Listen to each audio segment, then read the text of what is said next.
మీరేవి చేయడానికి వీలు లేదు అని చెప్పేసి కొంతమందిని హౌస్ అరెస్టులు చేయడం జరిగింది, మరి కొంతమందిని స్టేషన్లో ఉంచుకొని పంపించడం జరిగింది. దీనివల్ల అనంతపురం కాస్త హైదరాబాద్కి వచ్చి మీ ముందర ప్రెస్ మీట్ పెట్టాల్సి వచ్చింది. తర్వాత విషయం, ఈ హైదరాబాద్కి వచ్చిన తర్వాత మా అభిమాన కథానాయకుడు ఎన్టీఆర్ గారిని అలాగే కళ్యాణ్ రామ్ గారిని కలిసి మాట్లాడదామని చెప్పేసి మేము చాలా ట్రై చేస్తే మా హీరో ఏమో ఇది బాంబేలో ఉన్నారు, కళ్యాణ్ రామ్ గారు ఏమో యూఎస్లో ఉన్నారు అని చెప్పేసి చెప్పడం జరిగింది. సో దానివల్ల ఇంకా మేమందరము నిన్న సమావేశమై ఎట్లా చేద్దాము, ఏం చేద్దాము, ఇది కొత్తగా కాదు, ఇంతకుముందు కూడా కొంతమంది లీడర్స్ మాట్లాడడం జరిగింది. ఇది ఇలాగే వదిలేసుకుంటూ పోతే ఎన్ని రోజులని ఓపికగా ఉంటా ఉన్నాము. మన ఓపికని కాస్త చేతగాంతనంగా మాట్లాడే పరిస్థితి అయిపోయింది. ఇంకా దానికి అందరం కలిసి కూర్చొనేసేసి, సరే హీరో గారు మనకు అందుబాటులో ఉన్నా లేకపోయినా మనము ఈ టైంలో హీరో గారికి అండగా నిలవాల్సిందే, అది ఏదన్నా అవని అని చెప్పేసి మేమందరం కలిసి కన్వీనర్స్ అందరం కలిసి మాట్లాడి ఈ డిసిషన్ తీసుకొని ఈరోజు ప్రెస్ మీట్ చేయడం జరిగింది. తర్వాత వెరీ అన్ఫార్చునేట్ అండి, చాలా బాధ వేస్తుంది.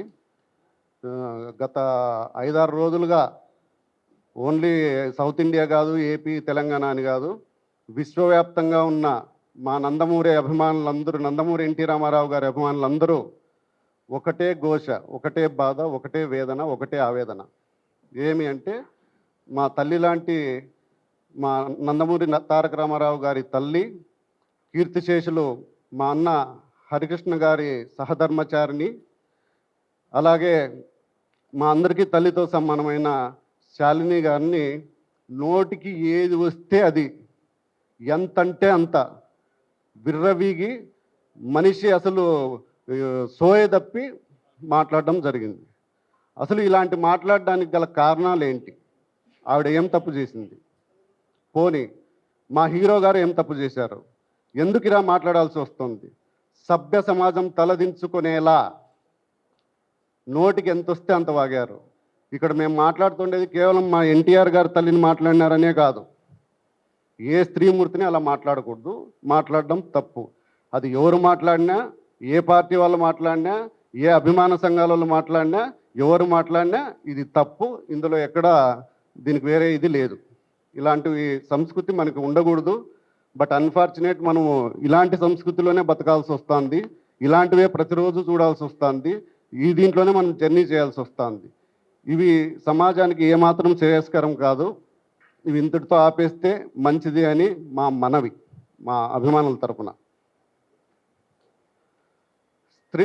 మనకి జనరల్గా ఒక నానుడు ఉంటుంది, స్త్రీలను ఎక్కడ గౌరవింపబడతారో అక్కడ దేవతలు సంచరిస్తూ అంటారు అని. అలాంటి సమాజంలో నుంచి వచ్చాం మనము. బట్ ఈ మాట కాస్త తలకిందులైపోయింది. మా నందమూరి కుటుంబ సభ్యులు అయినటువంటి శాలిని అమ్మ గారిని ఇన్ని మాటలు అన్నా కూడా మేము ఇంకా ఎందుకు ఎంతో కొంత ఇదిగా ఉన్నాము అంటే, ఆ దగ్గుపాటి ప్రసాద్ అనేవాడి వెనకల మా నందమూరి తారక రామారావు గారు స్థాపించిన తెలుగుదేశం పార్టీ జెండా కనిపిస్తోంది. అందుకోసమే ఎంతో కొంత ఇదైంది. ఆ జెండా కాసేపు పక్కన పెట్టి వస్తే మా ఎన్టీఆర్ అభిమానుల తడాక ఏదో మేము చూపిస్తాం. తర్వాత ఈ ప్రసాద్ అనేవాడు మాట్లాడుతూ, ఈ ప్రసాద్ అనే ఎమ్మెల్యే మాట్లాడుతూ, ఆ వాయిస్కి నాకు సంబంధం లేదు, నాకు దానికి ఎటువంటి సంబంధం లేదు అని చెప్పడం జరిగింది. బట్ ఎవరితో అయితే ఈయన మాట్లాడాడో అదే ధను అనే అబ్బాయి కొన్ని మీడియా సంస్థలకు ఇచ్చిన ఇంటర్వ్యూల్లో మేము కూడా నైట్ చూసాం. అది ఆయనే క్లియర్ కట్గా ఎమ్మెల్యే గారే మాట్లాడారు. మాట్లాడుతూ పైగా నాకు, నా కుటుంబానికి థ్రెటనింగ్ కాల్స్ వస్తున్నాయి, మళ్ళా వచ్చేసి ఇది ఫేక్ అని చెప్పేసి నువ్వు ప్రెస్ మీట్ పెట్టి చెప్పు అని చెప్పేసి వాళ్ళ భార్యకి, వాళ్ళ అన్నలకి, వాళ్ళందరికీ ఫోన్ కాల్స్ వస్తున్నాయి, నాకు ప్రాణహాని ఉంది అని చెప్పేసి చెప్పడం జరిగింది. దాని తర్వాత ఇంతకుముందు కూడా ఒకానొక సందర్భంలో మా నందమూరి తారక రామారావు గారు, నా కట్టె కాలేంత వరకు నేను తెలుగుదేశం పార్టీలోనే ఉంటాను, తెలుగుదేశం పార్టీతోనే ఉంటాను, పార్టీకి ఎప్పుడు ఏ అవసరం వచ్చినా కూడా నేను రెడీగా ఉంటాను అని చెప్పడం జరిగింది. ఇదే కోవలో మేమందరము కూడా ఇటు ఫ్యాన్స్ కానీ అటు పార్టీని కానీ బ్యాలెన్స్ చేసుకుంటూ వస్తున్నాం. ఇది ఇప్పుడు కాదు, కొంతమంది నాయకుల పనితీరు వల్ల ఫ్యాన్స్కిను పార్టీకి గ్యాప్ వచ్చే ప్రమాదం ఉంది. సరే, ఇంతకు ముందు కొంతమంది మాట్లాడినా మేమందరం మాట్లాడుకొని ఎందుకులే సరేలే మళ్ళీ మరొక ఇష్యూ అవుతుంది ఎందుకులే అని చెప్పేసి మేము దాన్ని ఇచ్చేయడం జరిగింది. కానీ ఎప్పుడైతే మా తల్లిగారు సమానులైన శాలిని గారిని అన్నారో అప్పుడు మేము ఊరికే ఉండడం ఇది కాదు అని చెప్పేసి దీని మీద ఇంకా ఎవరూ మళ్ళీ ఇలా మాట్లాడకూడదని చెప్పేసి కోరుతున్నాం. తర్వాత ఒకనొక సందర్భంలో ఎన్టీఆర్ గారు అలా చెప్పారు. ఇంకా మా విషయానికి వస్తే నేను గత 20 సంవత్సరాలుగా ఒకవైపు తెలుగుదేశం పార్టీను, ఒకవైపు ఎన్టీఆర్ ఫ్యాన్స్ రెండిట్లోనూ యాక్టివ్గా ఉంటూ వస్తున్నాను. 2004లోనే తెలుగుదేశం పార్టీలో యాక్టివ్గా ఉన్నందున కీర్తిశేషులు పరిటాల రవీంద్ర గారితో పాటు నా మీద కూడా హత్యాయత్నం కేసు నమోదు చేయబడింది. దాని తర్వాత మొన్న 2019 నుంచి 2024లో కూడా నా మీద మా నాన్నగారి మీద కేసులు బనాయించడం జరిగింది. ఇప్పుడు మా నాన్నగారి వయసు 72 సంవత్సరాలు. ఇప్పుడు కూడా మా నాన్నగారి మీద, మా కో బ్రదర్ మీద ఒక అటెంప్ట్ మర్డర్ కేసు పెట్టి ఇప్పుడు కూడా కోర్టుల చుట్టూరా తిరుగుతున్నారు. మేము కూడా అప్పట్లో నెలల కొద్దీ జైల్లో మగ్గినాము, సంవత్సరాల కొద్దీ కోర్టుల చుట్టూరా తిరిగాము పార్టీ కోసం. ఇక ఫ్యాన్స్ విషయానికి వస్తే మా అభిమాన హీరో ఎన్టీఆర్ గారి పేరు మీద స్వచ్ఛంద సంస్థ ఏర్పాటు చేసి అనేక సేవా కార్యక్రమాలు చేస్తూనే ఉన్నాము, ఇక ముందు కూడా చేస్తూనే ఉంటాము.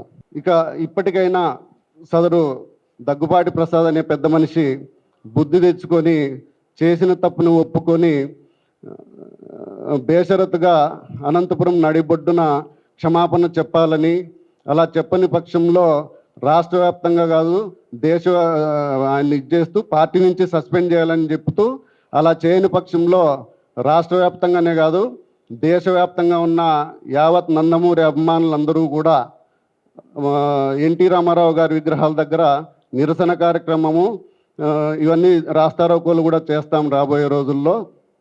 అప్పటికీ చెప్పకపోతే మాత్రం దేశవ్యాప్తంగా ఉన్న ఎన్టీఆర్ అభిమానులందరికీ చలో అనంతపురం అనే పిలుపు ఇవ్వబోతున్నాం.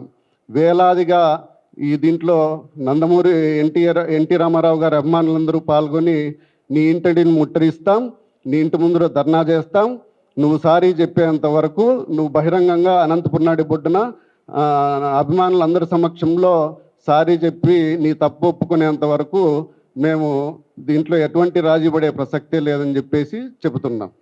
జోహార్ ఎన్టీ రామారావు, జోహార్ హరన్న, జై ఎన్టీఆర్, జై జై ఎన్టీఆర్. 2 days టైం ఇస్తున్నాము.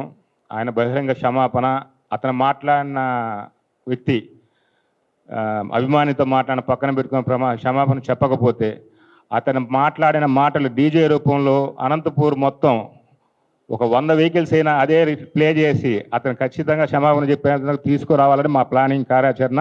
అతను 2 days డెడ్ లైన్ ఇస్తున్నాం. అభిమానులంతా కలిపి ఆడవారిని గౌరవించిన అతను ఆ పదవిలో ఉండాల్సిన అవసరమే లేదనేది మా వాదన. కాబట్టి అతను కానీ చేయకపోతే 2 రోజుల తర్వాత మా కార్యక్రమం స్టార్ట్ అవుతుంది. ఇది పార్టీ కంటే వ్యక్తి విషయం, వ్యక్తిగా పార్టీ పరంగా మాట్లాడాలి. అతను ఈడ ఫ్యాన్స్ ఒక పక్క, ఆ వ్యక్తి ఒక పక్క, అంతే తప్ప ఇక్కడ పార్టీ అనేది పార్టీ చేసుకొని పోతూ ఉంటుంది. మేము వ్యక్తిని టార్గెట్ చేస్తున్నాం. అతను వ్యక్తిగతంగా మాట్లాడిన విషయం వ్యక్తితోనే మాట్లాడుతున్నాం. అతను పార్టీలో ఉన్నాడు కాబట్టి మేము పార్టీ పరంగా కొన్ని మాట్లాడుతున్నాం అంతే. 100% లేదు. మీరు ఆ క్వశ్చన్ ఏదండి ప్రస్తావించాల్సిన అవసరమే లేదు దీంట్లో. ఎందుకంటే వాళ్ళ వర్క్ వాళ్ళు చేస్తున్నారు. ఇది ఒక వ్యక్తి, ఇతను పార్టీలోనే ఒక చెడు పురుగులాగా తయారయ్యి పార్టీకి ఫ్యాన్స్కి డివైడ్ చేసేదానికి ప్లాన్ చేస్తాడు మా అందరి అభిప్రాయం. మంది అవన్నీ కూడా ఫాలో చేస్తున్నారు. అదన్నీ ఒకరోజు వచ్చి ప్రెస్కి వాళ్ళే చెప్తారు. ఈ లోపల మాకు హర్ట్ అయినాం కాబట్టి మేము మా ప్రణాళికతో మా ఫ్యాన్స్ పరంగా మేము పోతున్నాం అంతే తప్ప పార్టీకి సంబంధించి వాళ్ళ పని వాళ్ళు చేసుకొని పోతున్నారు. మేము టార్గెట్ చేసే వాళ్ళ వ్యక్తిని అదే ఆ ప్లాన్లోనే ఉన్నాం కార్యాచరణ. అందుకే 2 days టైం ఇస్తా ఉన్నాం. లేదా అన్ని రాష్ట్రాల్లో కేసులు పెడతాం. అది మేము పార్టీకి చెప్తున్నాం. మేము కూడా పార్టీ వాళ్ళం కాబట్టి అది పార్టీకి మేము చెప్తున్నది సస్పెండ్ చేయమని పార్టీకి చెప్తున్నాం. బహిరంగ జమావు నన్ను వ్యక్తిగతంగా చెప్తున్నాం. ఇది రెండుగా చూడాలి మీరు. ఎందుకంటే మేము పార్టీకి పనిచేసిన వాళ్ళం ఏదంతా ఉండేది. ఇది సపరేట్. ఇది మేమనేది వ్యక్తిగతంగా అతనికి మేము అల్టిమేట్ ఇస్తున్నాం. 2 days టైం నీకు ఏదో అనంతపురంలో వచ్చి నేను ఇంటి మీ ఇల్లు కూడా హైదరాబాద్ కూడా ఉందంటున్నారు, కానీ అనంతపురే మా టార్గెట్.